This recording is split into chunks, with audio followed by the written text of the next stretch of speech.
Hello friends, this is Varsha. Welcome back to Varsha's academy. CTET NCERT SST की series में आज chapter 2 है, व्यापार से साम्राज्य तक कंपनी की सत्ता स्थापित होती है। ठीक है, तो ये आपका क्लास 8th की हिस्ट्री का चैप्टर 2 है। आप लोग चैनल को लाइक, शेयर एंड सब्सक्राइब ज़रूर करें। ओके, एंड कोई भी डाउट या सजेशन है तो उसको कमेंट में ज़रूर लिखिए। ओके, तो स्टार्ट करते हैं वीडियो। देखिए, मुग़ल बादशाहों में औरंगज़ेब आखिरी शक्तिशाली बादशाह थे। ठीक है, इसके बारे में हम लोग पहले पढ़ चुके हैं जब क्लास 7th की हिस्ट्री पढ़ रहे थे। उन्होंने वर्तमान में एक बहुत बड़े हिस्से पर नियंत्रण स्थापित कर लिया था। 1707 में उनकी मृत्यु के बाद बहुत सारे मुग़ल सूबेदार और बड़े बड़े ज़मींदार अपनी ताकत दिखाने लगे थे। ठीक है, जो मेन राजा हुए थे उनके प्रति तो जो ज़मींदार थे, सूबेदार थे, वो वफादार थे, लेकिन उनके बच्चों के बाद और जो कमज़ोर शासक थे उनके लिए सूबेदार और ज़मींदार वफादार नहीं रहे। उन्होंने वहाँ पर अपनी सत्ता बनाने की, अपनी शासन शक्ति दिखाने की कोशिश बहुत की। ठीक है, उन्होंने अपनी क्षेत्रीय रियासतें कायम कर ली थीं। जैसे जैसे विभिन्न भागों में ताकतवर क्षेत्रीय रियासतें सामने आने लगीं, दिल्ली अधिक दिनों तक प्रभावी केंद्र के रूप में नहीं रह सकी। ठीक है, क्षेत्रीय रियासतें मतलब जहाँ के वो सूबेदार थे उस क्षेत्र पर उन्होंने अपना शासन स्थापित कर लिया और इस तरह धीरे धीरे दिल्ली अधिक दिनों तक प्रभावी केंद्र के रूप में नहीं रह सकी। 18वीं सदी के उत्तरार्ध तक राजनीतिक क्षितिज पर केंद्रों के रूप अंग्रेजों के रूप में एक नई ताकत उभरने लगी। ठीक है, मुगलों के बाद हमारे भारतीय उपमहाद्वीप पर किसका राज्य रहा है? तब अंग्रेजों का आधिपत्य हो गया था। क्या आप जानते हैं कि अंग्रेज पहले एक छोटी सी व्यापारिक कंपनी के रूप में भारत आए थे? यहाँ के इलाकों पर कब्जे की उनकी ज़्यादा दिलचस्पी नहीं थी। ठीक है, पहले वो क्या करना चाहते थे? वो बस व्यापार करना चाहते थे, क्योंकि आप सभी जानते हैं कि भारत को पहले सोने की खान कहा जाता था। यहाँ पर अनेक मसाले और जो सोने जवाहरात, ये सारी चीज़ें बहुत अधिक मात्रा में उपलब्ध थीं। तो वो अंग्रेज सिर्फ यहाँ पर किस लिए आए थे? वो व्यापार करना चाहते थे। ठीक है,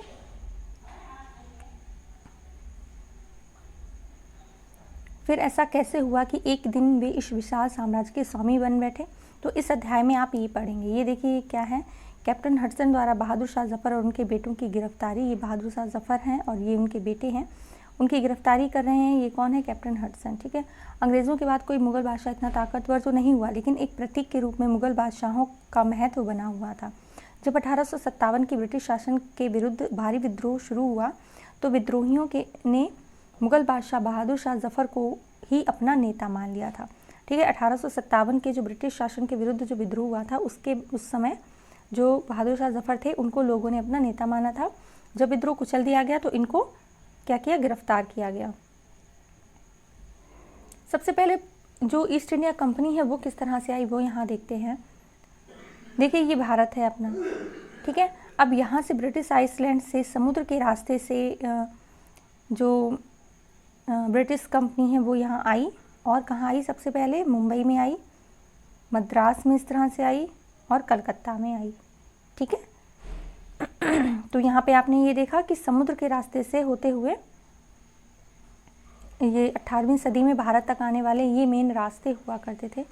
सन 1600 में, याद रखिएगा, ये सन 1600 में ईस्ट इंडिया कंपनी ने इंग्लैंड की महारानी एलिजाबेथ प्रथम से चार्टर अर्थात इजाज़तनामा हासिल कर लिया था कि जिससे कंपनी का पूरब से व्यापार करने का एक अधिकार मिल जाए। ठीक है, वो चाहते थे कि पूरब देशों से भी हमारा जो व्यापारिक सिलसिला है वो शुरू हो जाए। इस वजह से इंग्लैंड की महारानी एलिजाबेथ प्रथम से उन्होंने चार्टर यानी कि इजाज़त ली कि वो पूर्व में व्यापार कर पाएँ।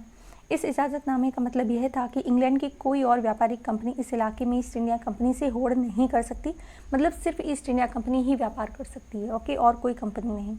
इस चार्टर के सहारे कंपनी समुद्र पार जाकर नए इलाकों को खंगाल कर सकती थी। वहाँ से सस्ती कीमत पर चीज़ें खरीद कर उन्हें यूरोप में ऊंची कीमत पर बेच सकती थी। कंपनी को दूसरे अंग्रेजी व्यापारिक कंपनियों से प्रतिस्पर्धा का कोई भय नहीं था, क्योंकि सिर्फ उनको ही इजाज़त मिली थी। उस ज़माने में वाणिज्यिक कंपनियाँ मोटे तौर पर प्रतिस्पर्धा से बचकर ही मुनाफा कमा सकती थीं। अगर कोई प्रतिस्पर्धी ना हो तभी वे सस्ती चीज़ें खरीद कर उन्हें ज़्यादा कीमत पर बेच सकती थीं। ठीक है, लेकिन अब वाणिज्यिक का मतलब क्या है? एक ऐसा व्यवसाय उद्यम जिसमें चीज़ों को सस्ती कीमत पर खरीद कर और ज़्यादा कीमत पर बेच कर, यानी मुख्य रूप से व्यापार के जरिए मुनाफा कमाया जाता है, वो वाणिज्यिक है। मतलब आपने कोई चीज़ 10 रुपये में खरीदी और उसको 20 रुपये में बेचा तो 10 रुपये का जो आपको मुनाफा मिला वो वाणिज्यिक के अंतर्गत आ जाता है। ठीक है, अब यहाँ देखते हैं, लेकिन वे शाही दस्तावेज दूसरी यूरोपीय ताकतों को पूरब के बाज़ारों में आने से नहीं रोक सकता था। ठीक है, मतलब यूरोप के लोग तो आ ही सकते थे, लेकिन अदर जो यूरोप से अलग है वो जो है मतलब व्यापार कर सकते थे भारत में। जब तक इंग्लैंड के जहाज़ अफ्रीका के पश्चिम तट को छूते केप ऑफ गुड होप का चक्कर लगाकर हिंद महासागर पार करते, तब तक पुर्तगालियों ने भारत के पश्चिमी तट पर अपनी उपस्थिति दर्ज करा दी। अब यहाँ पर हमें ये देखने को मिला है कि अंग्रेज़ों से पहले ही सबसे पहले कौन आ गया था, पुर्तगाली आ गए थे, ठीक है, इंडिया में। वे गोवा में अपना ठिकाना बना चुके थे। पुर्तगाल के खोजी यात्री वास्को डिगामा, पुर्तगाल के कौन यात्री रहे हैं, वास्को डिगामा, जिन्होंने सबसे पहले भारत में कदम रखा, ने 1498 में पहली बार भारत तक पहुंचने के इस समुद्री मार्ग का पता लगाया था। याद रखिएगा, वास्को डिगामा कौन है, पुर्तगाली यात्री थे। उन्होंने 1498 में भारत में पहुंचने के लिए समुद्री मार्ग का पता लगाया था। 17वीं शताब्दी की शुरुआत तक डच भी हिंद महासागर में व्यापार की संभावनाएं तलाशने लगे थे। कुछ ही समय बाद फ्रांसीसी व्यापारी भी सामने आ गए, ठीक है। अब यहाँ पर हमें ये पता चलता है कि पहले पुर्तगाली आए, उसके बाद डच आए और उसके बाद आए हैं फ्रांसीसी, ठीक है। अंग्रेज अभी तक नहीं आ पाए। समस्या यह थी कि सारी कंपनियां एक जैसी चीज़ें खरीदना चाहती थीं। यूरोप के बाज़ारों में भारत बने बारीक सूती कपड़े, रेशम की ज़बरदस्त मांग थी, ठीक है, क्योंकि यहाँ का जो कपास था वो काफ़ी अच्छा था, यहाँ के बने सूती कपड़े काफ़ी अच्छे थे। इसके अलावा काली मिर्च, लौंग, इलायची और दालचीनी की भी ज़बरदस्त मांग रहती थी। आप सभी जानते हैं कि भारत को मसालों का मतलब क्षेत्र कहा जाता रहा है। यूरोपीय कंपनियों के बीच इस बढ़ती प्रतिस्पर्धा से भारतीय बाज़ारों में इन चीज़ों की कीमतें भी बढ़ने लगीं, उनसे मिलने वाला मुनाफा गिरने लगा। अब इन व्यापारिक कंपनियों के फलने फूलने का यही एक रास्ता था कि अपनी प्रतिस्पर्धा कंपनियों को वे ख़त्म कर दें, ठीक है। अंग्रेज चाहते थे ज़्यादा माल हमें मिले, पुर्तगाली चाहते थे ज़्यादा माल हमें मिले। इसी तरह डच और फ्रांसीसी भी यही उम्मीद से भारत पर जो अपना आधिपत्य है वो स्थापित करना चाहते थे। लिहाजा बाज़ारों पर कब्जे की इस होड़ में व्यापारिक कंपनियों के बीच लड़ाइयों की शुरुआत कर दी। 17वीं और 18वीं सदी के में जब भी मौका मिलता, कोई भी एक कंपनी दूसरी कंपनी के जहाज़ को डुबो देती थी, रास्ते में रुकावटें खड़ी कर देती थी, माल से लदे जहाज़ों को आगे बढ़ने से रोक देती थी, ठीक है। ये व्यापार हथियारों की मदद से चल रहा था। व्यापारिक चौकियों की किलेबंदी के जरिए सुरक्षित रखा जाता था। अपनी बस्तियों को किलेबंद करने और व्यापार में मुनाफा कमाने की इन कोशिशों के कारण स्थानीय शासकों से भी टकराव होने लगे। इस प्रकार व्यापार और राजनीति को एक दूसरे से अलग रखना कंपनी के लिए मुश्किल होता जा रहा था। ऐसा क्यों हुआ, ये देखते हैं। ईस्ट इंडिया कंपनी बंगाल में व्यापार शुरू करती है। पहली ईस्ट इंग्लिश फैक्ट्री 1651 में हुगली नदी के किनारे शुरू हुई थी। ये लाइन याद रखिएगा, पहली इंग्लिश फैक्ट्री 1651 में हुगली नदी के किनारे शुरू हुई थी। कंपनी ने व्यापारी यहीं से अपना काम चलाते थे। इन व्यापारियों को उस ज़माने में फैक्टर कहा जाता था। क्या कहा जाता था, फैक्टर। फैक्ट्री चलाने वाले लोगों को क्या कहा जाता था, फैक्टर कहा जाता था। इस फैक्ट्री में वेयरहाउस था जहाँ निर्यात होने वाली चीज़ों को जमा किया जाता था। यहीं पर उसके दफ्तर थे जिनमें कंपनी के अफसर बैठते थे। जैसे जैसे व्यापार फैला, कंपनी ने सौदागरों और व्यापारियों को फैक्ट्री के आसपास आकर बसने के लिए प्रेरित किया। 1696 तक कंपनी ने इस आबादी के चारों तरफ एक किला बनाना शुरू कर दिया था। 2 साल बाद अब उसने मुगल अफसरों को रिश्वत देकर 3 गोवा की जमींदारी भी खरीद ली थी। इनमें एक गांव कालीकाता था, बाद में कलकत्ता बना, ठीक है। कलकत्ता का पहले नाम क्या था, कालीकाता, अब इसे कोलकाता कहा जाता है। कंपनी ने मुगल सम्राट औरंगजेब को इस बात के लिए भी तैयार कर लिया था कि कंपनी बिना शुल्क चुकाए व्यापार करने के लिए का फरमान जारी कर दें, मतलब उनको कोई कर ना देना पड़े और वो अपना व्यापार करते रहें, ठीक है। कंपनी ज़्यादा से ज़्यादा रियासतें हासिल करने और पहले से मौजूद अधिकारों का ज़्यादा से ज़्यादा फ़ायदा उठाने में लगी हुई थी। उदाहरण के लिए औरंगजेब के फरमान में से केवल कंपनी को ही शुल्क मुक्त व्यापार का अधिकार मिला था। कंपनी के जो अफसर निजी तौर पर व्यापार चलाते, उन्हें यह छूट नहीं थी, ठीक है। कंपनी के लोग मतलब कंपनी के जरिए जो व्यापार करते थे उनको तो शुल्क मुक्त व्यापार की अनुमति थी, लेकिन जो लोग अपना अलग निजी व्यापार चलाते थे उनको इसकी छूट नहीं थी। लेकिन उन्होंने भी शुल्क चुकाने से क्या कर दिया, इनकार कर दिया। इससे बंगाल में राजस्व वसूली बहुत कम हो गई। ऐसे में भला बंगाल के नवाब मुर्शीद कुली खां विरोध क्यों ना करते। तो वहाँ पे अब ये लाइन याद रखने वाली है कि बंगाल के नवाब कौन थे, मुर्शीद कुली खान, ठीक है। जब कंपनी ने अपना व्यापार शुरू किया तो बंगाल के नवाब कौन थे, मुर्शीद कुली खान, ओके। ये देखिए, मद्रास के जहाज़ों से सामान लाती स्थानीय नौकाएं विलियम सिम्पसन द्वारा बनाया गया चित्र, ठीक है। अब देखिए, व्यापार से युद्धों तक 18वीं सदी की शुरुआत में कंपनी और बंगाल के नवाबों का टकराव काफ़ी बढ़ गया था। औरंगजेब की मृत्यु के बाद बंगाल के नवाब अपनी ताकत दिखाने लगे थे। उस समय दूसरी क्षेत्रीय ताकतों की स्थिति भी ऐसी थी कि मुर्शीद कुली खान के बाद अलीवर्दी खान, उसके बाद सिराजुद्दौला बंगाल के नवाब बने। तो ये लाइन याद रखिएगा कि पहले मुर्शीद कुली खान थे, उसके बाद अलीवर्दी खान बने हैं बंगाल के नवाब, और बाद में कौन बने हैं? सिराजुद्दौला बंगाल के नवाब थे। ये सभी कैसे थे? शक्तिशाली शासक थे। उन्होंने कंपनी की रियायतें देने से मना कर दिया, व्यापार का अधिकार देने के बदले कंपनी से नजराने मांगे, उसे सिक्के ढलाने का अधिकार नहीं दिया और उसकी किलेबंदी को बढ़ाने से रोक दिया। ठीक है, यानी कि इन्होंने क्या किया है? अंग्रेज़ों की व्यापार करने की जो नीति थी उस पर पाबंदी लगा दी। कंपनी पर धोखाधड़ी का आरोप लगाते हुए उन्होंने दलील दी कि उसकी वजह से बंगाल सरकार की राजस्व वसूली कम होती जा रही है और नवाबों की ताकत कमज़ोर पड़ रही है। देखिए, नवाब थे, महाराजा थे, उनकी मेन ताकत तो राजस्व कर ही था। जितना वो कर वसूल लेते थे उतना ही उनका धन खजाना और उनके सैनिकों की जो क्षमता है वो बढ़ जाती थी। कंपनी टैक्स चुकाने को तैयार नहीं थी। उसके अफसरों ने अपमानजनक चिट्ठियां लिखी, नवाबों को उनके अधिकारों को अपमानित करने का प्रयास किया। ठीक है, कंपनी का कहना था कि स्थानीय अधिकारियों की बेतुकी मांगों से कंपनी का व्यापार तबाह हो रहा है। व्यापार तभी फल फूल सकता है जब सरकार शुल्क हटा ले।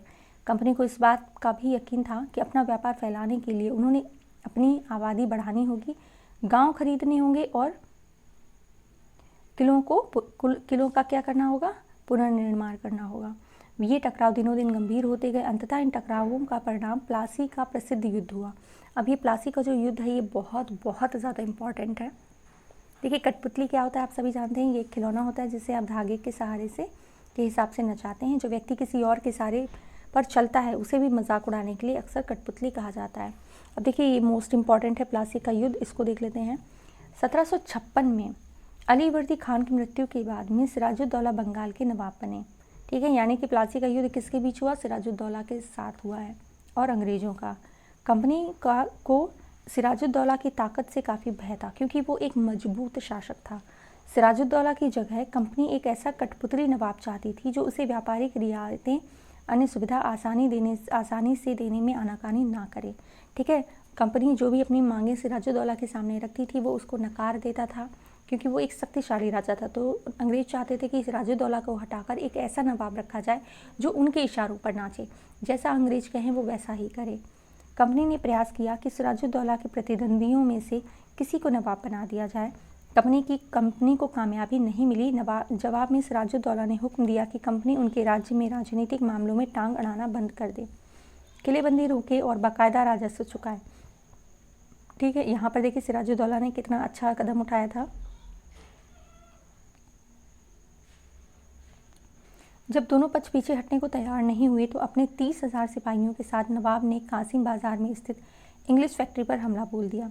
नवाब की फौजों ने कंपनी के अफसरों को गिरफ्तार कर लिया, गोदाम पर ताला लगा दिया, अंग्रेज़ों के हथियार छीन लिए, अंग्रेज़ी जहाज़ों को घेरे में लिया। इसके बाद नवाब ने कंपनी के कलकत्ता स्थित किले पर कब्जे के उधर का रुख किया। ठीक है, तो ये सारी चीज़ें उस समय 30,000 सिपाहियों के साथ नवाब सिराजुद्दौला ने की। कलकत्ता के हाथ से निकल जाने की खबर सुनने पर मद्रास में तैनात कंपनी के अफसरों ने भी रॉबर्ट क्लाइव के नेतृत्व में सेनाओं को रवाना कर दिया। तो यहाँ पर कौन है? रॉबर्ट क्लाइव है। ये देख लेते हैं कि आप जानते हैं कि प्लासी का यह नाम किस तरह पड़ा। दरअसल असली नाम पलासी था, अंग्रेज़ों ने बिगाड़ कर प्लासी कर दिया था। इस जगह को पलासी यहाँ पाए जाने वाले पलास के फूलों के कारण कहा जाता था। पलास के खूबसूरत लाल फूलों से गुलाल बनाया जाता है जिसका होली पर इस्तेमाल होता है। तो ये भी इम्पॉर्टेंट है, इसको थोड़ा देख लीजिएगा। क्या था? पलासी था। वो इसलिए था क्योंकि वहाँ पर पलास के फूल अधिक मात्रा में पाए जाते थे। ठीक है, अब बात करते हैं रॉबर्ट क्लाइव की। ये देख लीजिए कौन है? महान्यायालय कक्ष है, ये एक न्यायालय कक्ष है। East India House, Leadenhall street, East India company के कोर्ट ऑफ प्रोपराइटर्स की London street Leadenhall street पर बने ईस्ट इंडिया हाउस में बैठकें होती थी। ये ऐसी ही एक सभा का चित्र है, देख लीजिए आप। ठीक है, अब बढ़ते हैं आगे। ये सिराजुद्दौला है। इस सेना को नौसैनिक बेड़े की मदद भी मिल रही थी। इसके बाद नवाब के साथ लंबे समय तक सौदेबाजी चली। आखिरकार 1757 में रॉबर्ट क्लाइव ने पलासी के मैदान में सिराजुद्दौला के खिलाफ कंपनी की सेना का नेतृत्व किया। नवाब सिराजुद्दौला की हार का एक बड़ा कारण उनके सेनापतियों में से एक सेनापति मीर जाफर की कारगुजारियाँ भी थीं। अब यहाँ पर देखिए, याद रखिएगा कि प्लासी का युद्ध कब हुआ है? 1757 में। ठीक है, प्लासी का युद्ध कब हुआ है? 1757 में। सिराजुद्दौला और रॉबर्ट क्लाइव के बीच में हुआ था। इसमें सिराजुद्दौला हार गया। क्यों? क्योंकि उनका जो एक सेनापति था मीर जाफ़र, उन्होंने उनके साथ में मतलब दगा किया। ठीक है, मीर जाफ़र की टुकड़ियों ने इस युद्ध में हिस्सा नहीं लिया। रॉबर्ट क्लाइव ने यह कहकर उसे अपने साथ मिला लिया कि सिराजुद्दौला को हटाकर मीर जाफ़र को नवाब बना दिया जाएगा। ठीक है, और नवाब बनने के चक्कर में सिराजुद्दौला का साथ मीर जाफ़र ने नहीं दिया। संपन्नता का आश्वासन, ये देख लेते हैं क्या है कि ईस्ट इंग्लैंड के लोग ईस्ट इंडिया कंपनी की शासकीय महत्वाकांक्षाओं को संदेह और अविश्वास से देखते थे।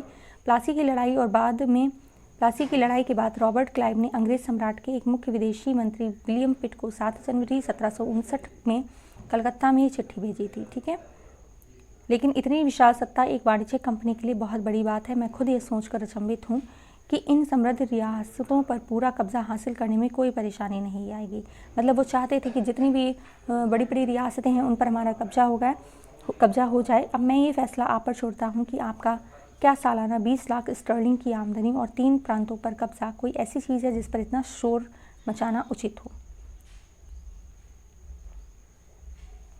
प्लासी की जंग इसीलिए महत्वपूर्ण मानी जाती है क्योंकि भारत में ये कंपनी की पहली बड़ी जीत थी। ठीक है, पहला ऐसा युद्ध था, पहली ऐसी लड़ाई थी जिसमें अंग्रेज़ों का आधिपत्य बढ़ गया था। प्लासी की जंग के बाद सिराजुद्दौला को मार दिया गया और मीर जाफ़र को नवाब बना दिया गया। कंपनी अभी भी शासन की जिम्मेदारी संभालने को तैयार नहीं थी। उसका मूल उद्देश्य तो व्यापार को फैलाना था। अगर ये काम स्थानीय शासकों की मदद से बिना लड़े ही किया जा सकता था तो किसी राज्य को सीधे अपने कब्जे में लेने की ज़रूरत क्या थी। जल्द ही कंपनी को एहसास होने लगा कि ये रास्ता भी आसान नहीं है। कठपुतली नवाब भी हमेशा कंपनी के इशारों पर नहीं चलते थे। आखिरकार उन्होंने भी तो अपनी प्रजा की नज़र में सम्मान और संप्रभुता का दिखावा करना पड़ता था। तो फिर कंपनी क्या करती? जब मीर जाफ़र ने कंपनी का विरोध किया तो कंपनी ने उसे हटाकर मीर कासिम को नवाब बना दिया। याद रखिए, पहले सिराजुद्दौला थे। सिराजुद्दौला का सेनापति मीर जाफ़र था। ठीक है, मीर जाफ़र था और मीर जाफ़र ने उनके साथ गद्दारी की जिसकी वजह से सिराजुद्दौला मारा गया और मीर जाफ़र को शासक बना दिया गया। कुछ दिनों के बाद जब मीर जाफ़र ने भी विरोध किया कंपनी का तो मीर जाफ़र को हटाकर मीर कासिम को नवाब बनाया गया। ठीक है, जब मीर कासिम परेशान करने लगा तो बक्सर की लड़ाई, अब ये लड़ाई है जो ये भी बहुत महत्वपूर्ण है। बक्सर की लड़ाई हुई है 1764 में। ठीक है, बक्सर की लड़ाई कब हुई है? 1764। ये दोनों ही सन है, प्लासी की युद्ध की सन और बक्सर की युद्ध की सन आपको याद होनी चाहिए। तो बक्सर की लड़ाई 1764 में उसको भी हराना पड़ा। उसे बंगाल के बाहर कर दिया गया और मीर जाफ़र को दोबारा नवाब बनाया गया। मीर कासिम और अंग्रेज़ों के बीच की लड़ाई को बक्सर की लड़ाई कहा जाता है और ये 1764 में हुई है। यहाँ पर मीर कासिम को हटाकर दोबारा मीर जाफ़र को नवाब बनाया गया।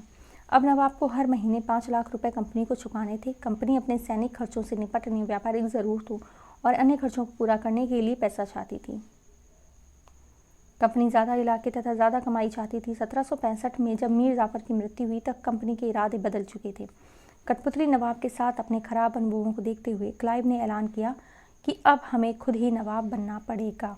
ठीक है, मतलब यहाँ से अंग्रेज़ों ने क्या किया, जो भारत की बागडोर है वो अपने हाथों में लेने का फैसला किया। आखिरकार 1765 में मुगल सम्राट ने कंपनी को ही बंगाल के प्रांत का दीवान नियुक्त कर दिया। दीवानी मिलने के कारण कंपनी को बंगाल के विशाल राजस्व संसाधनों पर नियंत्रण मिल गया। याद रखिए, 1765 में मुगल सम्राट ने कंपनी को ही बंगाल प्रांत का दीवान नियुक्त किया। सबसे पहले इन्होंने, अंग्रेजों ने कहाँ पर अपनी दीवानी नियुक्त की है? बंगाल में। ठीक है, इस तरह कंपनी की एक पुरानी समस्या हल हो गई। 18वीं सदी की शुरुआत से ही भारत के साथ उसका व्यापार बढ़ता जा रहा था, लेकिन उसे भारत से ज़्यादातर चीज़ें ब्रिटेन से लाए गए सोने और चांदी के बदले में खरीदनी पड़ती थी। इसकी वजह ये थी कि उस समय ब्रिटेन के पास भारत में बेचने के लिए कोई चीज़ नहीं थी। प्लासी की जंग के बाद ब्रिटेन में सोने की निकासी कम होने लगी और बंगाल में दीवानी मिलने के बाद तो ब्रिटेन से सोना लाने की ज़रूरत ही नहीं रही। क्यों? क्योंकि उनके पास इतनी प्रचुर मात्रा में भारत का सोना था। अब भारत में होने वाली आमदनी के सहारे कंपनी अपने खर्चे चला सकती थी। इस कमाई से कंपनी भारत में सूती और रेशमी कपड़ा खरीद सकती थी, अपनी फ़ौजों को संभाल सकती थी और कलकत्ते में किलों और दफ्तरों के निर्माण की लागत उठा सकती थी। ठीक है, तो ये सारे काम जो है वो दीवानी मिलने के बाद अंग्रेज़ यहाँ पर करने लगे। कंपनी के अफसर नवाब बन बैठे। नवाब बनने का क्या मतलब है? इसका मतलब तो यही था कि कंपनी के पास अब सत्ता और ताकत थी, लेकिन इसके कुछ और फ़ायदे थे। कंपनी का हर कर्मचारी नवाबों की तरह जीने का ख्वाब देखने लगा। ठीक है, प्लासी के युद्ध में बंगाल के असली नवाबों को इस बात के लिए बाध्य कर दिया गया कि वे कंपनी के अफसरों को निजी तोहफे के तौर पर ज़मीन और बहुत सारा पैसा दें। मतलब खुद भारत में आए और भारत के ही लोगों से इतनी बड़ी बड़ी डिमांड्स कर रहे हैं। खुद रॉबर्ट क्लाइव ने ही भारत में भी हिसाब दौलत जमा कर ली थी। 1743 में ये इंग्लैंड से मद्रास अब चेन्नई आया था तो उसकी उम्र 18 साल थी। मतलब रॉबर्ट क्लाइव जब इंग्लैंड से चेन्नई आया था, मद्रास आया था, तो उसकी उम्र कितनी थी? 18 थी और 1743 में ये आया था। 1767 में जब वह 2 बार गवर्नर बनने के बाद हमेशा के लिए भारत से रवाना हुआ तो यहाँ उसकी दौलत कितनी है यहाँ पर बताइए? 4,01,102 पाउंड के बराबर थी। दिलचस्प बात यह है कि गवर्नर ने के अपने दूसरे कार्यालय में उसे कंपनी के भीतर फैले भ्रष्टाचार को खत्म करने का काम सौंपा गया था, लेकिन 1772 में ब्रिटिश संसद ने खुद उसे भ्रष्टाचार के आरोपों पर अपनी सफाई देनी पड़ी। ठीक है, मतलब उसको भारत में होने वाले जो इंग्लैंड कंपनी के भ्रष्टाचार थे उनको रोकने के लिए भेजा गया था, लेकिन वो खुद वहाँ पर आकर भ्रष्ट हो गया और उन पर जो और आरोप लगे भ्रष्टाचार के उस पर उसको सफाई देनी पड़ी। ठीक है, ये यहाँ पर बात रॉबर्ट क्लाइव की हो रही है। सरकार को उसकी अकूत संपत्ति की स्रोत संदेहास्पद लगे थे। उसे भ्रष्टाचार आरोपों से बरी तो कर दिया गया, लेकिन 1774 में उसने आत्महत्या कर ली। मतलब इतना सब कुछ करने के बाद भी उसको क्या करना पड़ा? आत्महत्या करनी पड़ी। कंपनी के सभी अफसर क्लाइव की तरह दौलत इकट्ठा नहीं कर पाए। बहुत सारी बीमारियों और लड़ाई के कारण कम उम्र में ही मौत का निवाला बन गए। इसके अलावा उन सभी को भ्रष्ट और बेईमान मानना भी सही नहीं होगा। उनमें से बहुत सारे अफसर साधारण परिवारों से आए थे। उनकी सबसे बड़ी इच्छा बस यही थी कि वे भारत में ठीक ठाक पैसा कमाएं और ब्रिटेन लौटकर आराम की ज़िंदगी बसर करें। ठीक है, अब ये देख लीजिए क्लाइव खुद को कैसे देखता था। संसद की एक समिति के सामने सुनवाई के दौरान क्लाइव ने कहा था कि प्लासी की लड़ाई के बाद उसने ज़बरदस्त संयम का परिचय दिया। क्या है? उस स्थिति की कल्पना कीजिए जहाँ प्लासी की जीत ने मुझे ला खड़ा कर दिया था।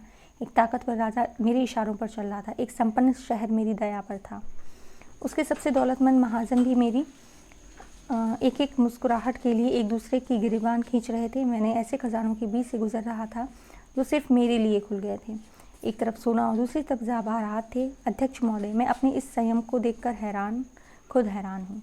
ठीक है, इस तरह ये क्लाइव ने अपने बारे में यहाँ पर बताया था कि मेरे साथ वहाँ पर कैसे कैसे हो रहा है। अब देखें यहाँ पर जो जीत धन दौलत वापस लौट गए, उन्होंने वहाँ आलीशान जीवन जिया। उन्हें वहाँ के लोग नवाब कहते थे। यह भारतीय शब्द नवाब का ही अंग्रेजी संस्करण बन गया।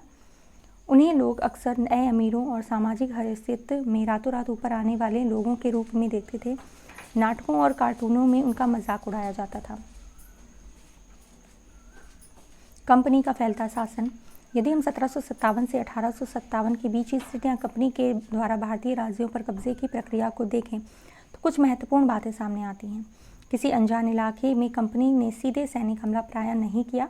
उसने किसी भी भारतीय रियासत पर अधिग्रहण करने से पहले विभिन्न राजनीतिक, आर्थिक और कूटनीतिक साधनों का इस्तेमाल किया। बक्सर की लड़ाई 1764 के बाद कंपनी ने भारतीय रियासतों में रेजिडेंट तैनात किए। वे कंपनी के राजनीतिक और व्यावसायिक प्रतिनिधि होते थे। उनका काम कंपनी के हितों की रक्षा करना था और उन्हें आगे बढ़ाना था। रेजिडेंट के माध्यम से कंपनी के अधिकारी भारतीय राज्यों के भीतरी मामलों में भी दखल देने लगे थे। अगला राजा कौन होगा, किस पद पर होगा, किसको बिठाया जाएगा, इस तरह की चीज़ें भी कंपनी के अफसर तय करना चाहते थे। कई बार कंपनी की रियासतों में सहायक संधि भी थोप दी गई। जो रियासत इस बंदोबस्त को मान लेती थी उसे अपने स्वतंत्र सेनाएं रखने का अधिकार नहीं था। ठीक है,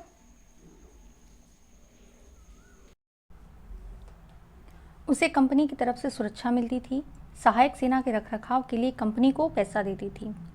अगर भारतीय शासक रकम अदा करने में चूक जाते थे तो जुर्माने के तौर पर उनका इलाका कंपनी अपने कब्जे में ले लेती थी। ठीक है, उदाहरण के लिए जब रिचर्ड वेलेस्ली गवर्नर जनरल 1798 से 1805, मतलब ये जो गवर्नर जनरल हुए हैं उनका जो सन रहा है, उनका जो समय काल रहा है वो भी याद रखना बहुत ज़रूरी है। ठीक है, उस समय अवध के नवाब ने को 1801 में अपना आधा इलाका कंपनी को सौंपने के लिए मजबूर किया क्योंकि नवाब सहायक सेना के लिए पैसा अदा करने में चूक गए थे।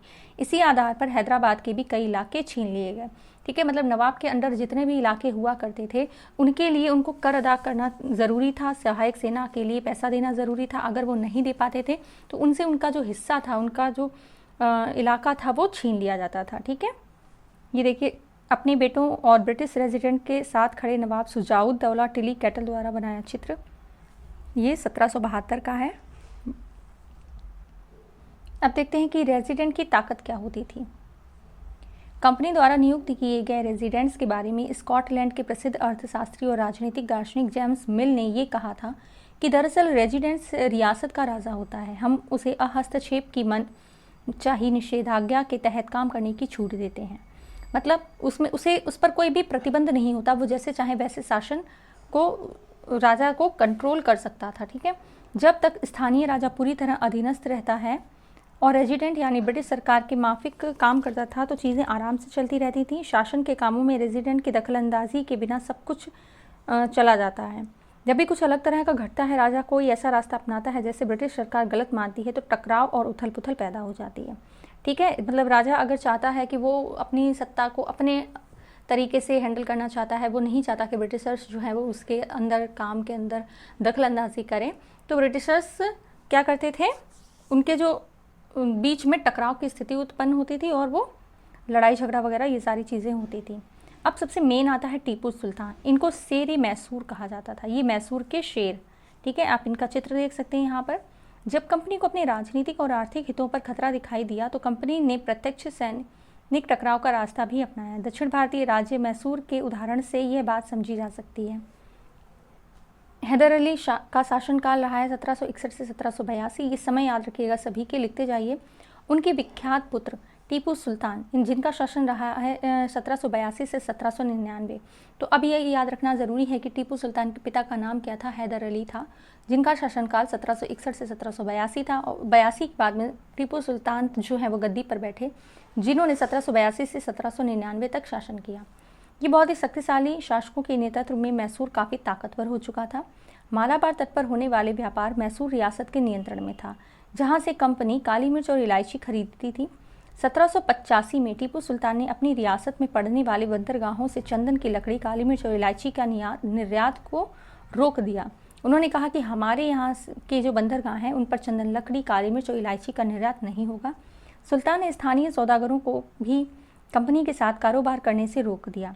टीपू सुल्तान ने भारत में रहने वाले फ्रांसीसी व्यापारियों से घनिष्ठ संबंध विकसित किए और उनकी मदद से अपनी सेना का आधुनिकीकरण किया। ठीक है, मतलब कि टीपू सुल्तान ने फ्रांसीसियों के साथ में अपने आप को मजबूत बनाया। ये देखिए क्या है, टीपू सुल्तान बेटों को बंधक के रूप में कॉर्नवालिस के सामने पेश किया जा रहा है। ये टीपू सुल्तान के बेटे हैं, ये हैं लॉर्ड कॉर्नवालिस। लॉर्ड ही कहा जाता था उस समय, लेकिन वो इस कदर थे नहीं। कंपनी की फ़ौजों को हैदर अली और टीपू सुल्तान ने कई बार युद्ध में हराया था, लेकिन 1792 में मराठों, हैदराबाद के निज़ाम और कंपनी की संयुक्त फ़ौजों के हमले के बाद टीपू सुल्तान को अंग्रेज़ों से संधि करनी पड़ी थी। ठीक है, तो इन तीनों को याद रखिएगा, कौन कौन थे, मराठे थे, हैदराबाद के निज़ाम थे और कंपनी की संयुक्त फ़ौज। इन तीनों ने मिलकर टीपू सुल्तान को हराया, जिसकी वजह से टीपू सुल्तान को उनसे संधि करनी पड़ी। इस संधि के तहत उनके 2 बेटों को अंग्रेज़ों ने बंधक के रूप में अपने पास रख लिया। ब्रिटिश चित्रकारों को ऐसे दृश्यों की तस्वीर बनाने में मज़ा आता था जिसमें अंग्रेज़ों की सत्ता में की विजय दिखाई दे रही थी। तो ये कितना दयनीय स्थिति उस समय टीपू सुल्तान की रही होगी कि एक शेर मैसूर जिसको कहा जाता था, वो अपने बेटों की ही रक्षा नहीं कर पाया। ठीक है, अब हम देखते हैं सुल्तान के इन कदमों से अंग्रेज आग बबूला हो गए। उन्हें हैदर अली और टीपू सुल्तान के बहुत महत्वाकांक्षी, घमंडी और ख़तरनाक दिखाई देते थे। अंग्रेज़ों को लगता था कि ऐसे राजाओं को नियंत्रित करना और कुचलना ज़रूरी है, क्योंकि वो अंग्रेज़ों की जो शासन शक्ति है उसको बढ़ने नहीं दे रहे थे। फलस्वरूप मैसूर के साथ अंग्रेज़ों की 4 बार जंग हुई। ठीक है, 4 मैसूर आंग्ला युद्ध हुए हैं ना, आंग्ला मैसूर युद्ध। तो उनकी सन आप याद रखिएगा। पहला कब हुआ है, 1767 से 1769, 1780 से 1784, 1790 से 1792 और 1799। 1799 में टीपू सुल्तान की मृत्यु हो गई थी। ठीक है, सबसे इम्पॉर्टेंट यहाँ पर हुआ है श्रीरंगपट्टनम की आखिरी जंग में कंपनी को सफलता मिली। अपनी राजधानी की रक्षा करते हुए टीपू सुल्तान मारे गए और मैसूर का राजकाज पुराने वोडियार राजवंश के हाथों में सौंप दिया गया। इसके साथ ही मैसूर पर सहायक संधि थोप दी गई। ठीक है, तो जो ये पूछा जाता है कि किस युद्ध में टीपू सुल्तान मारे गए हैं, तो श्रीरंगपट्टनम की संधि के समय पर, युद्ध के समय पर जो टीपू सुल्तान हैं वो मारे गए। ओके, ये यहाँ पर टीपू की कुछ कहानियाँ हैं वो देख लेते हैं। राजाओं की छवि अक्सर जनश्रुतियों से भी बनती हैं। प्रचलित किस्सों में उनकी ताकत का खूब यशगान किया जाता है। 1782 में मैसूर के राजा बने टीपू सुल्तान के बारे में कहा जाता है कि एक बार वे अपने फ्रांसीसी दोस्त के साथ जंगल में शिकार खेलने गए थे। वहाँ एक शेर उनके सामने आ गया था। उनकी बंदूक ने मौके पर साथ नहीं दिया और कटार भी ज़मीन पर गिर गई।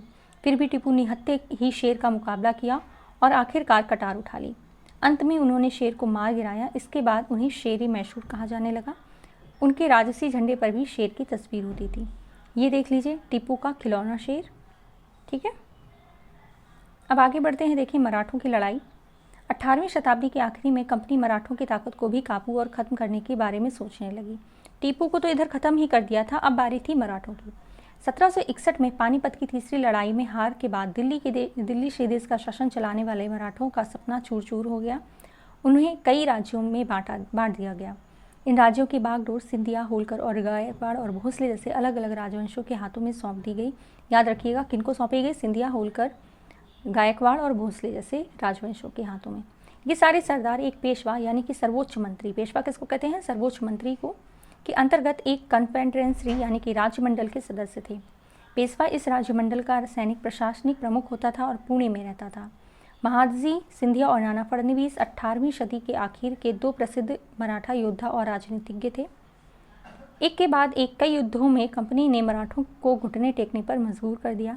पहला युद्ध 1782 में सालबाई संधि के साथ खत्म हुआ। याद रखिएगा ये आंग्ल मराठा युद्ध के बारे में बात हो रही है। पहला युद्ध जब हुआ है 1782 में, तो ये सालबाई संधि के साथ खत्म हुआ, जिसमें कोई पक्ष नहीं जीत पाया था। याद रखिएगा ये बहुत इंपॉर्टेंट है। ओके, दूसरा अंग्रेज मराठा युद्ध 1803 से 1805 कई मोर्चों पर लड़ा गया। इसका नतीजा यह हुआ कि उड़ीसा और यमुना के उत्तर में स्थित आगरा व दिल्ली सहित कई भूभाग अंग्रेजों के कब्जे में आ गए। ठीक है, ये दूसरा अंग्रेज मराठा युद्ध या आंग्ल मराठा युद्ध हुआ। 1817 से 1819 के तीसरे आंग्ल मराठा युद्ध या अंग्रेज मराठा युद्ध में मराठों की ताकत को पूरी तरह कुचल दिया गया। पेशवा को पुणे से हटाकर कानपुर के पास बिठूर में पेंशन पर भेज दिया गया। अब विंध्य के दक्षिण में स्थित पूरे भूभाग पर कंपनी का नियंत्रण हो चुका था। तो ये आंग्ल मराठा युद्ध यानी कि अंग्रेज मराठा युद्ध, इनकी सन याद रखिएगा। सर्वोच्चता का दावा, ये हेस्टिंग्स है, वॉरेन हेस्टिंग्स। सर्वोच्चता का दावा देख लेते हैं। उपरोक्त विवरण से स्पष्ट है कि 19वीं सदी की शुरुआत में कंपनी क्षेत्रीय विस्तार की आक्रामक नीति पर चल रही थी। लॉर्ड हेस्टिंग 1813 से 1823 तक इनका शासनकाल रहा है, तक जब गवर्नर जनरल के नेतृत्व में सर्वोच्चता का एक नई नीति शुरू की गई। कंपनी का दावा था कि उसकी सत्ता सर्वोच्च है, इसीलिए वे भारतीय राज्यों से ऊपर है। अपने हितों की रक्षा के लिए वे भारतीय रियासतों का अधिग्रहण करने और उनके अधिग्रहण को धमकी देने के अधिकार अपने पास मानती थी। वे यह सोच बाद में अंग्रेज़ों की नीतियों में भी दिखाई दे रही थी। ठीक है, लेकिन यह प्रक्रिया बेरोक टोक नहीं चली। उदाहरण के लिए जब अंग्रेज़ों के कित्तूर, फिलहाल कर्नाटक में, मतलब उस समय कर्नाटक में, मतलब कित्तूर कहा जाता था लेकिन अब ये कर्नाटक है, के छोटे से राज्य को कब्जे में लेने का प्रयास किया। ये कर्नाटक का छोटा सा राज्य है कित्तूर, ये याद रखिएगा। ओके, क्या तो रानी चेन्नम्मा ने हथियार उठा लिए और अंग्रेज़ों के खिलाफ आंदोलन छेड़ दिया। 1824 में उन्हें गिरफ्तार कर लिया गया और 1829 में जेल में ही उनकी मृत्यु हो गई। चेन्नम्मा के बाद कित्तूर स्थित संगोली के एक गरीब चौकीदार रायन्ना ने यह प्रतिरोध जारी रखा। तो ये जितने भी सन आ रहे हैं और जितने भी इंपॉर्टेंट नाम आ रहे हैं उनको आप लोग लिखते जाइएगा, याद रखते जाइएगा। ओके, चौतरफा समर्थन और सहायता से उन्होंने बहुत सारे ब्रिटिश शिविरों और दस्तावेजों को नष्ट कर दिया था। आखिरकार उन्हें भी अंग्रेज़ों ने पकड़कर 1830 में फांसी पर लटका दिया। प्रतिरोध के ऐसे कई दूसरे उदाहरण आप इस किताब में आगे पढ़ते रहेंगे। ये देख लीजिए, कित्तूर की रानी है चेन्नम्मा, इनकी स्मृति में बनाई गई मूर्ति है।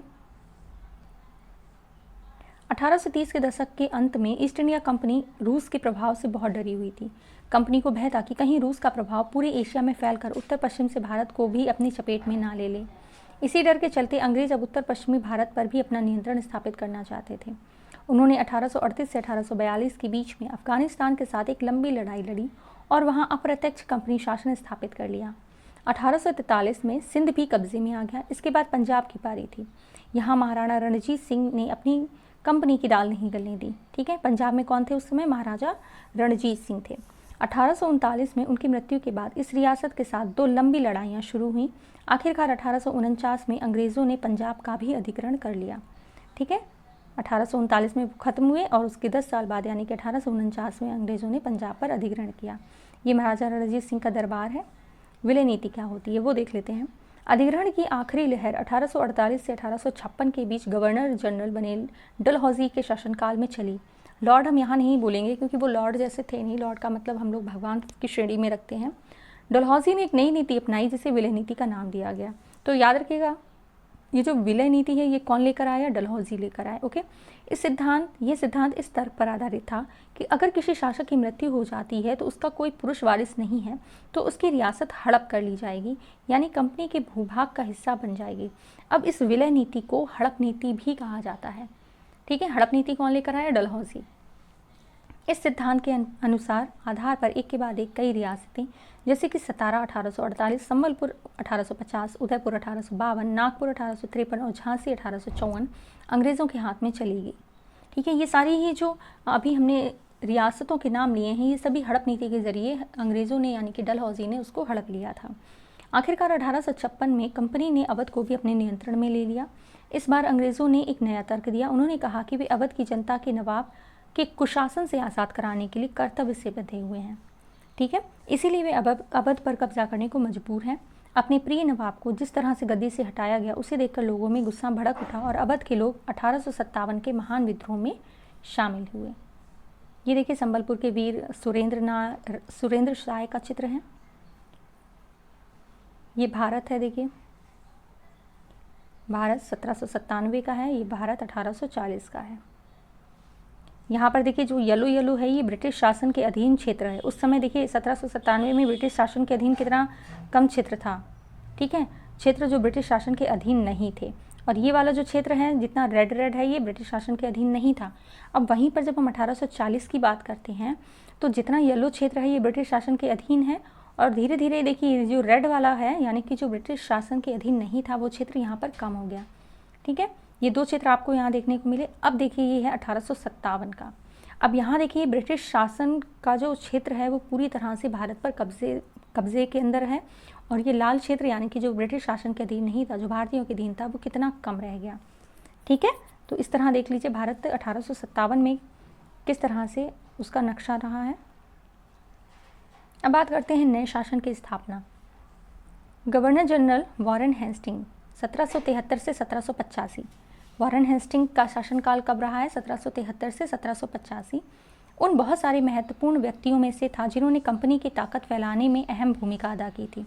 वॉरेन हेस्टिंग के समय तक आते आते कंपनी न केवल बंगाल बल्कि बम्बई और मद्रास में भी सत्ता हासिल कर चुकी थी। ब्रिटिश इलाके मोटे तौर पर प्रशासकीय इलाकों में बटे हुए थे जिन्हें प्रेसिडेंसी कहा जाता था। ठीक है, ब्रिटिश इलाकों को प्रशासन के तौर पर बांट दिया गया था जिनको क्या कहा जाता था? प्रेसिडेंसी।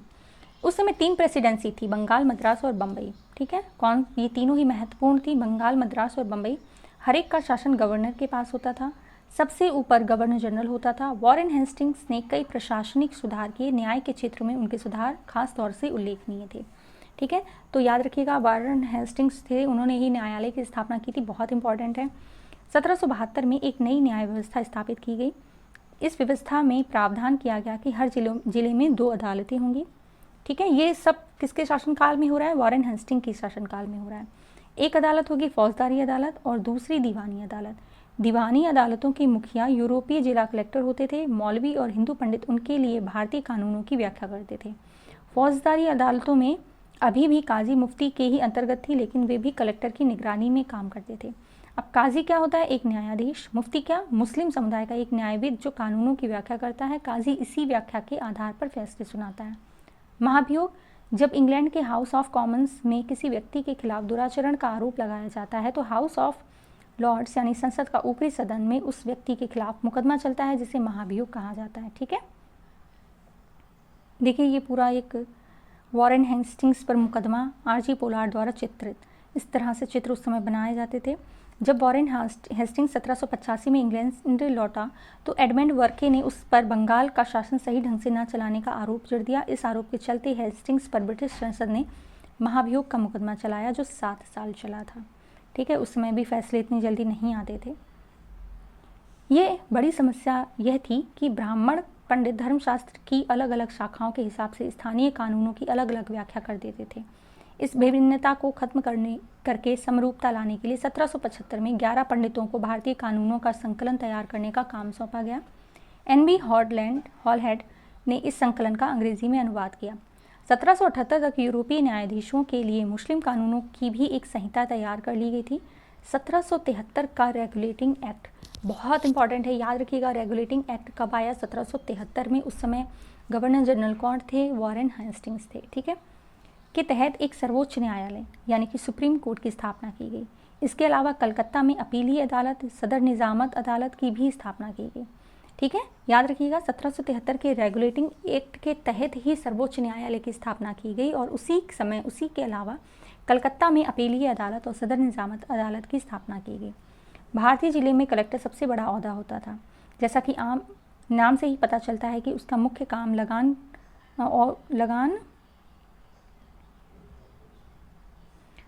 और कर इकट्ठा करना था तथा न्यायाधीशों, पुलिस अधिकारियों व दरोगा की सहायता से जिले में कानून व्यवस्था बनाए रखना होता था। उसका कार्यालय कलेक्ट्रेट सत्ता और संरक्षण का नया केंद्र बन गया था, जिसने पुराने सत्ता केंद्रों को हाशिए पर ढकेल दिया। कंपनी की फौज, उसको देख लेते हैं। कंपनी के साथ भारत में शासन और सुधार के नए विचार तो आए, लेकिन कंपनी असली सत्ता सैनिक ताकत में थी। मुगल फौज मुख्य रूप से सवार यानी कि घोड़े पर चलने वाले प्रशिक्षित और पैदल सेना थी। उन्हें तीरंदाजी और तलवारबाजी का प्रशिक्षण दिया जाता था। सेना में सवारों का दबदबा रहता था। मुगल साम्राज्य को एक विशाल पेशेवर प्रशिक्षण वाली पैदल सेना की ज़रूरत महसूस नहीं होती थी। ग्रामीण इलाकों में सशस्त्र किसानों की बड़ी संख्या थी। स्थानीय जमींदार मुगलों को ज़रूरत पड़ने पर पैदल सिपाही मुहैया कराते थे। 18वीं सदी में जब अवध और बनारस जैसी रियासतों में किसानों को भर्ती करके उन्हें पेशेवर सैनिक प्रशिक्षण दिया जाने लगा तो वह सूरत बदलने लगी। ईस्ट इंडिया कंपनी ने अब अपनी सेना के लिए भर्ती शुरू की तो उसने भी यही तरीका अपनाया। अंग्रेज अपनी सेना को सिपाही, जो भारतीय शब्द सिपाही से ही बना है, आर्मी कहते थे, ठीक है। 1820 के दशक में जैसे जैसे युद्ध तकनीकी बदलने लगी, कंपनी की सेना में घुड़सवार टुकड़ियों की ज़रूरत कम होती गई। इसकी वजह यह थी कि ब्रिटिश साम्राज्य बर्मा, अफगानिस्तान, मिस्र में भी लड़ रहा था, जहां सिपाही मस्केट यानी कि तोड़दार बंदूक और मैचलॉक्स से लैस होते थे। कंपनी की सेना के सिपाहियों की बदलती सैनिक आवश्यकताओं को ध्यान रखना पड़ता था और अब उसकी पैदल टुकड़ी ज़्यादा महत्वपूर्ण होती जा रही थी, ठीक है। अब यहाँ देख लीजिए, धर्मशास्त्र संस्कृत की ऐसी कृतियाँ जिनमें सामाजिक तौर तरीकों और आचरण के सिद्धांतों की व्याख्या की जाती है। ये धर्मशास्त्र ईसा पूर्व 500 वर्ष से पहले लिखे गए थे, ठीक है। इनको धर्मशास्त्र कहते हैं। सवार यानी कि घुड़सवार, मस्केट यानी कि पैदल सिपाहियों द्वारा इस्तेमाल की जाने वाली भारी बंदूक जिनको घुड़सवार नहीं रखते थे। मैचलॉक यानी शुरुआती दौर की बंदूक जिसमें बारूद को माचिस से चिंगारी दी जाती थी, ठीक है, इसको मैचलॉक कहते हैं। ये पॉइंट याद रखिएगा। यहाँ देखिए, कंपनी के लिए काम करने वाला बंगाल का एक सवार एक अज्ञात भारतीय चित्रकार द्वारा बनाया गया है। मराठों और मैसूर के साथ युद्धों के बाद कंपनी को अपनी घुड़सवार टुकड़ियों को मजबूत करने की अहमियत समझ में आने लगी थी। घुड़सवार रखना भी ज़रूरी था और पैदल सेना भी। अब देखिए, 19वीं सदी की शुरुआत में अंग्रेज एक समरूप सैनिक संस्कृति विकसित करने लगे थे। सिपाहियों को यूरोपीय ढंग से प्रशिक्षण, अभ्यास और अनुशासन सिखाया जाने लगा। अब उनका जीवन पहले से भी ज़्यादा नियंत्रित था। इस कोशिशों में कभी समस्याएं भी आ जाती थीं, क्योंकि पेशेवर सिपाहियों की सेना खड़ा करने के चक्कर में अंग्रेज कई बार जातीय समुदाय की भावनाओं को नज़रअंदाज कर देते थे। भला लोग अपनी जातीय और धार्मिक भावनाओं को इतनी आसानी से कैसे छोड़ सकते थे? क्या वे खुद को अपने समुदाय का सदस्य मानने की बजाय सिर्फ सिपाही मान सकते थे? सिपाही क्या महसूस करते थे? अपने जीवन और अपनी पहचान यानी वे कौन हैं, इस बात के एहसास में जो बदलाव आ रहे थे, उनको सिपाहियों ने कई तरह से देखा। 1857 का विद्रोह हमें सिपाहियों की इस दुनिया की झलक दिखाता है। इस विद्रोह के बारे में हम अध्याय 5 में पढ़ेंगे। आज अध्याय 2 है, ओके। अब निष्कर्ष देख लेते हैं। ईस्ट इंडिया कंपनी की एक व्यापारिक कंपनी के बढ़ते बढ़ते एक भौगोलिक औपनिवेशिक शक्ति बन गई। अभी आपने देखा था किस तरह अंग्रेज पहले छोटे से क्षेत्र, भारतीय उपमहाद्वीप के छोटे से क्षेत्र पर उनका कब्जा था। धीरे धीरे वो कब्जा इतना बढ़ गया कि भारतीय राजा और शासक प्रशासक का जो क्षेत्र है वो कम होता गया और ब्रिटिश इंडिया कंपनी का जो शासन है वो पूरे भारत में फैलता गया, ओके। 19वीं सदी की शुरुआत में नई भाप तकनीकी के आने से प्रक्रिया और तेज हुई। जब तक समुद्र मार्ग में भारत पहुंचने से 6 से 8 माह का समय लग जाता था, भाप से चलने वाले जहाज़ों ने ये यात्रा 3 हफ्तों में समेट दी। इसके बाद तो ज़्यादा से ज़्यादा अंग्रेज और उनके परिवार भारत में जैसे दूर देश से आने लगे। 1857 तक भारतीय उपमहाद्वीप के 63% भूभाग और 78% आबादी कंपनी का सीधा शासन स्थापित हो चुका था। देश के शेष भूभाग और आबादी पर कंपनी का अप्रत्यक्ष प्रभाव था। इस प्रकार व्यवहारिक स्तर पर ईस्ट इंडिया कंपनी पूरे भारत को अपने नियंत्रण में ले चुकी थी। मतलब जो येलो एरिया आपको दिख रहा था वो तो कंपनी के शासनकाल में था ही, लेकिन उसके साथ ही साथ जो रेड एरिया आपको दिख रहा था जो भारतीय राजाओं का था, उस पर भी अप्रत्यक्ष रूप से कंपनी का शासन रहता था, यानी कि वो पूरे 100% पर ही अपना जो आधिपत्य है वो जमा चुके थे। अब देखिए ये आपका जो पूरा चैप्टर है यहाँ पर कंप्लीट होता है। ये मैचिंग याद रखिएगा। दीवानी कौन होते हैं, शेर मैसूर किसको कहा जाता है, टीपू सुल्तान को कहा जाता है। रानी चेन्नम्मा कौन है, ये कित्तूर के अंग्रेजी विरोधी आंदोलन का नेतृत्व किया। ठीक है। सिपाही मतलब सिपाही, ये पूरा चैप्टर आपका कंप्लीट हो गया है। वॉरेन हेस्टिंग ये कौन है, भारत का पहला गवर्नर जनरल रहे हैं। दीवानी भू राजस्व वसूल करने का अधिकार। ठीक है। तो चैनल को आप लोग लाइक शेयर एंड सब्सक्राइब ज़रूर करिए, बने रहिए ऐसे ही और यूज़फुल वीडियोज़ के साथ में। Thank you so much for watching.